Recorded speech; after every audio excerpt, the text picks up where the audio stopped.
Les expertises, le témoignage de sa compagne ont révélé un caractère insaisissable, angoissé, instable et manipulateur de l'accusé. Mehdi Bouchkiwa est même présenté par un expert comme un sociopathe incapable de s'adapter. C'est une personnalité très complexe à appréhender. On parle d'un caractère psychopathe, d'un caractère sociopathe, ce qui veut dire quelqu'un qui ne peut pas s'habituer à la société et qui est indifférent au sort des autres.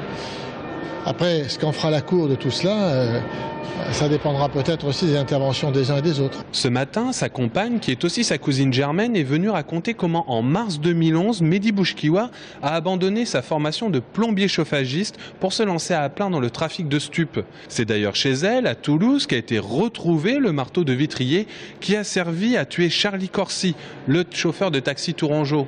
Bouchkiwa sollicite sa cousine pour louer des voitures, change de numéro de téléphone et le 18 avril coupe tout contact.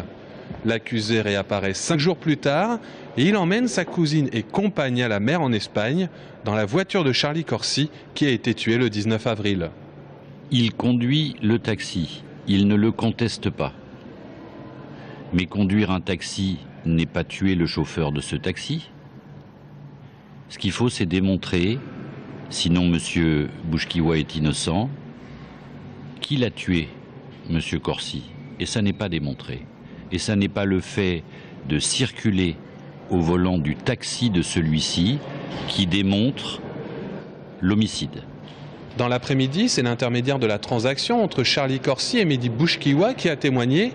Un cuisinier qui a touché 2 000 € pour son rôle et estimé la transaction à hauteur de 60 000 €. C'est le prix de la mort de Charlie Corsi.